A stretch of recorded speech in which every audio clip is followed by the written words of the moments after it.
मैं मृत्युंजय नायक। आज आपका मेरी क्लास में बहुत बहुत स्वागत है। आज हम लोग चर्चा करेंगे वर्ग 2 में जो आने वाला सिलेबस है उसके ऊपर। जैसा कि आप सामने बोर्ड पर देख पा रहे हैं कि जो सिलेबस रखा गया है वर्ग 2 का, उसमें कुछ पॉइंट्स हैं, 25-26 पॉइंट्स हैं, जिसमें पहला पॉइंट जो रखा गया है वो है वाद्यों का साधारण ज्ञान। तो वाद्यों का साधारण ज्ञान अपन को होना ज़रूरी है कि हारमोनियम का क्या है, तबले का क्या है, सितार का क्या है, जिसका जो भी वाद्य यंत्र है उसको उसका नॉलेज होना ज़रूरी है। दूसरा है वाद्यों पर रागों की मध्य लय की रचना। मध्य लय की रचना अपन को जानना है पड़ेगा कि मध्य लय की रचना में क्या आता है। जैसे छोटा ख्याल,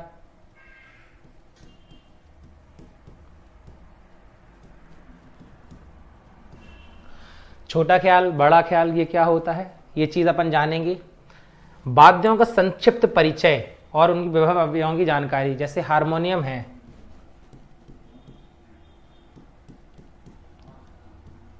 तो हारमोनियम में क्या क्या चीज़ें ज़रूरी होती हैं, इस चीज़ को देखना हमें पता पड़ेगा।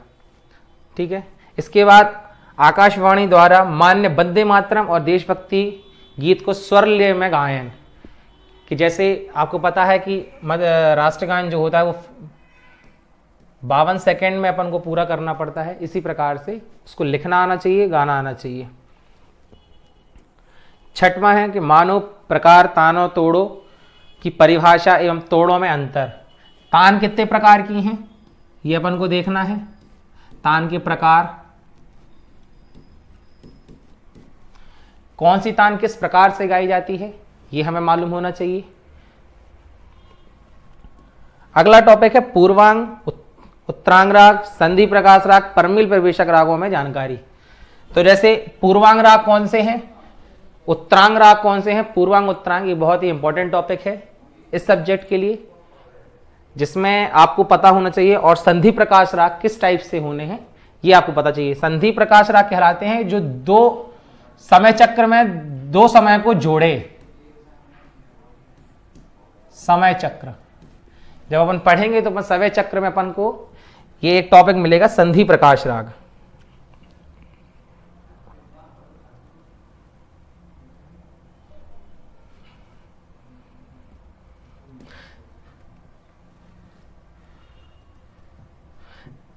इसके बाद आगे के जो टॉपिक्स हैं सिलेबस में वो कुछ इस प्रकार से हैं कि गायक और वादक के गुण और दोष।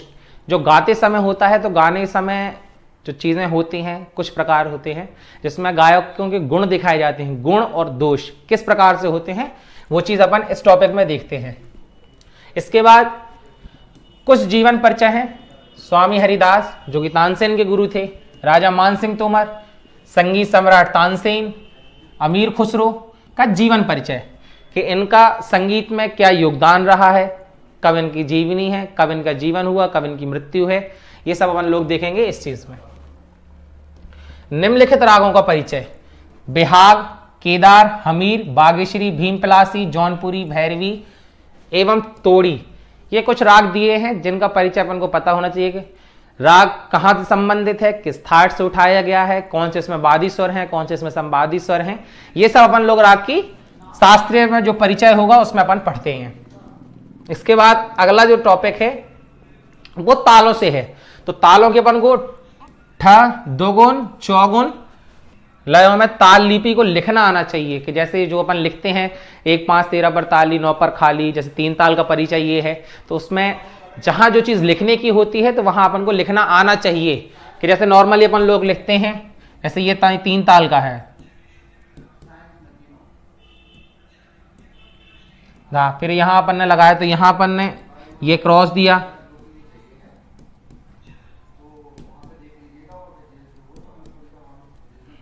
यहां 2 हो गया। तो इस तरीके से लिखना, ये जो होता है ये ताल लिपि लिखने का तरीका होता है। ठीक है। इसके बाद तालें अपनी कौन कौन सी आनी चाहिए? 4 ताल, चौताल एक ही नाम है। तीब्रा, तिलवाड़ा, दीपचंदी, झूमरा, आड़ा 4 ताल और धमार, ये कुछ ताल हैं जिनका परिचय हमें पता होना चाहिए कि ये कहां से आई हैं, ये किस जाति की ताल हैं, कौन कौन से ताल में, कौन कौन से राग में बजाई जाती है, कोई कौन सी ख्याल गायकी में बजाई जाती है, कौन सी ठुमरी में बजाई जाती है, ये इनकी तालों की जानकारी अपन को होना जरूरी है। इसके बाद देखते हैं ध्वनि।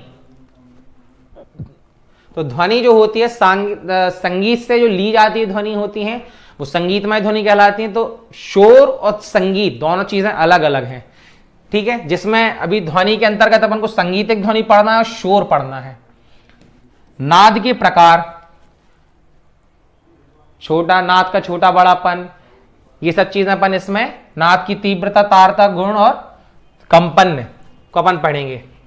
इसके बाद आता है नेक्स्ट पॉइंट जो है आपका semitone, minor tone, major tone का परिचय। ये वेस्टर्न नोटेशन का है। ये जो क्वेश्चन आया है इसमें, ये वेस्टर्न नोटेशन का क्वेश्चन है, जिसमें जो स्टाफ नोटेशन होती है, स्टाफ नोटेशन के अंतर्गत आते हैं minor tone and major tone. जैसे हम लोग भारतीय संगीत में अपन पढ़ते हैं शुद्ध स्वर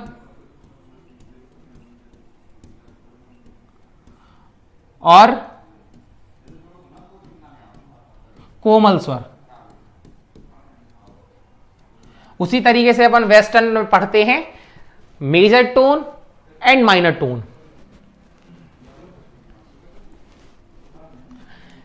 इसके बाद अगला जो आता है डायनेकल scale, natural scale, tempered scale का अध्ययन। तो ये तीन जो हैं ये स्केल टाइप्स होते हैं कि कौन सा स्केल कहां से लिया गया है, कैसा होता है, इसकी जानकारी हमें होना जरूरी रहती है। अगला जो टॉपिक है वो है हिंदुस्तानी व कर्नाटक सप्तकों का अध्ययन, ग्रह आदि 10 लक्षणों का परिचय। इसका मतलब यह हुआ है कि हिंदुस्तानी संगीत और कर्नाटक संगीत में अलग अलग थाट रखे गए हैं। तो थाटों की जब रचना होती है तो इसमें आता है आपका बिलावल, कल्याण, खमाज, ये कुछ 10 प्रकार की हैं और इसी के चलते ये हिंदुस्तानी संगीत में है। कर्नाटक संगीत के सप्तकों की चीजें अलग अलग हैं, दोनों के निशान अलग हैं, चलन अलग है, तरीका अलग है, ये चीजें रहती हैं। इसके बाद अगला है कि राग विस्तार। किसी भी राग को विस्तार करने के लिए उसका ज्ञान अपन को होना जरूरी है कि संगीत को विस्तार किस तरीके से करेंगे अपन। तो राग विस्तार वादी, संवादी, अनुवादी और विवादी स्वर। छोटी छोटी सी परिभाषाएं हैं, जैसे वादी सुर क्या होता है कि जो राग में सबसे ज्यादा प्रयोग किया जाता है, और संवादी जो उससे कम प्रयोग किया जाए। इस तरीके से वादी संवादी स्वर हैं। उसके आगे का टॉपिक है अल्पत्व बहुत्व। स्वरों का लंघन करना, स्वरों को काट के निकलना, स्वरों को नाक के निकलना, यह चीज कहलाता है अल्पत्व बहुत्व में। एवं न्यास के स्वरों का महत्व। तो न्यास के स्वर क्या है? ग्रह, अंश, न्यास, ये 3 टॉपिक मिलाकर एक टॉपिक बनता है जिसे बोलते हैं अपन ग्रह, अंश, न्यास। तो न्यास के स्वर वो कहलाते हैं कि जहां पर किसी भी गायन को खत्म किया जाए वो क्या कहलाता है? न्यास। इसके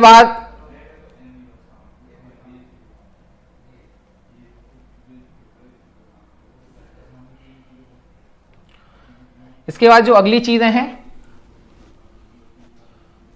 वो कुछ इस प्रकार से हैं, जैसे कि गमक।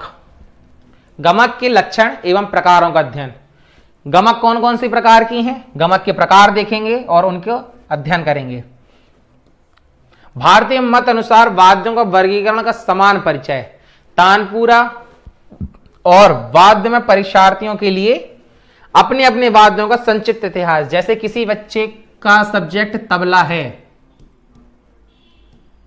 तो उसको पता होना चाहिए कि तबले की उत्पत्ति कहां से हुई है, कौन इसके रचयिता हैं, ये चीज उनको पता होनी चाहिए।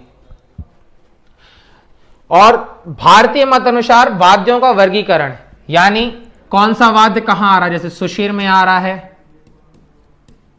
तत्व में आ रहा है, घन में आ रहा है, ये वाद्यों का अपन को पता होना चाहिए कि कौन कौन से वाद्य हैं। इसके बाद सदारंग अदारंग, गोपाल नायक,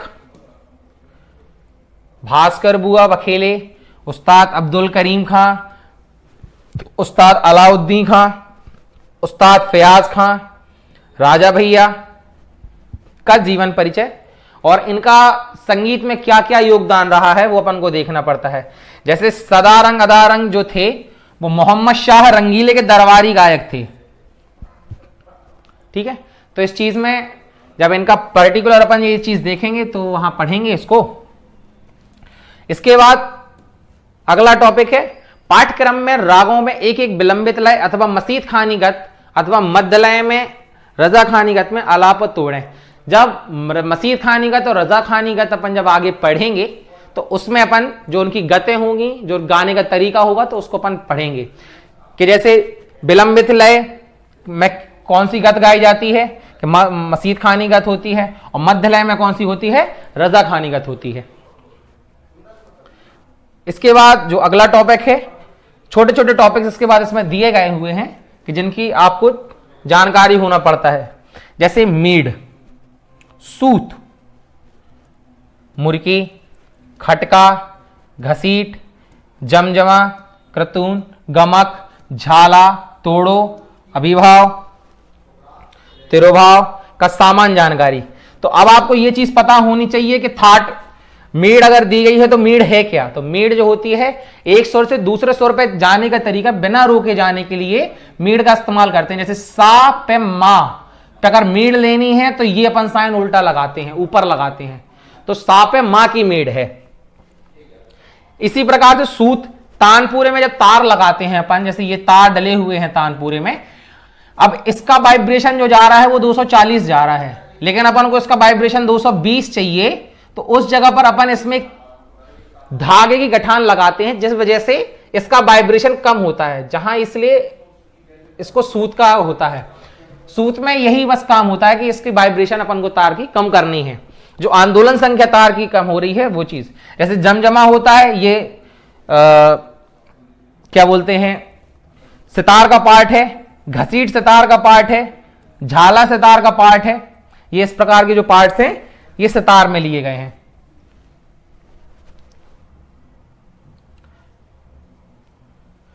इसके बाद जो अपने अगले कुछ टॉपिक बचे हुए हैं वो कुछ इस प्रकार से हैं, जैसे 23 में है, निम्नलिखित तालों के बोल ताल चिन्ह सहित ठह, तिगुन, चौगुन लेखन। जैसे इसमें तालों का में ताल चिन्ह आपको लगाने आने चाहिए। ठह यानी एक गुण, तिगुन और चौगुन तो किस किस ताल की आनी चाहिए, 3 ताल, 1 ताल, 4 ताल, झपताल, धमार, सूलताल, रूपक, तीब्रा, तिलवाड़ा, दीपचंदी, झूमरा और आड़ा 4 ताल। ये कुछ प्रकार की तालें हैं जिसको अपन को लिखना आना चाहिए, जिसकी आपको दुगुन आनी चाहिए, तिगुन आनी चाहिए और चौगुन आनी चाहिए। मतलब लयकारी जो अपन को है उसकी तैयार होनी चाहिए।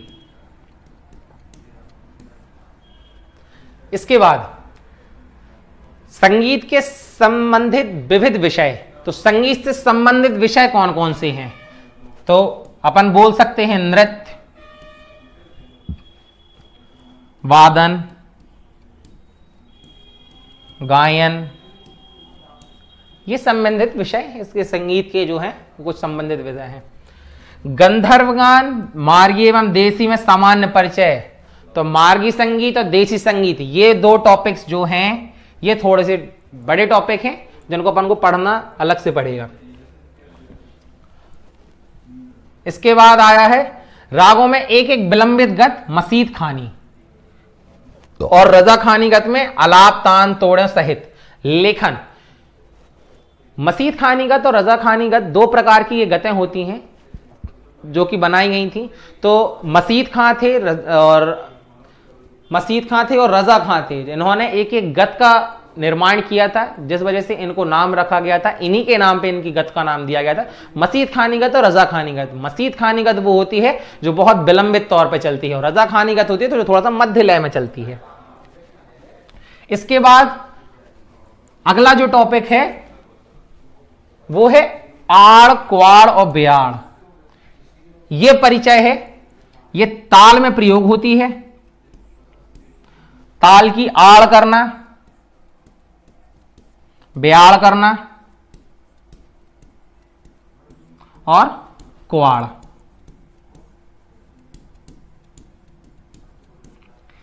ये इस तरीके का आपका सिलेबस जो है ये वर्ग 2 में रखा गया है। जैसा कि आप देख सकते हैं 27 टॉपिक आपके अंदर हैं जो वर्ग 2 में रखे गए हैं। 27 टॉपिक अपन देख चुके हैं। इसके बाद आपको जो भी समस्याएं हैं वो आपको नेक्स्ट क्लास में कंप्लीट की जाएंगी, और साथ ही साथ ये सारे जो भी सिलेबस के तरीके से सिलेबस आपको आया है वर्ग 2 का, ये टॉपिक बाय टॉपिक आपको आगे समझने के लिए मिलेंगे।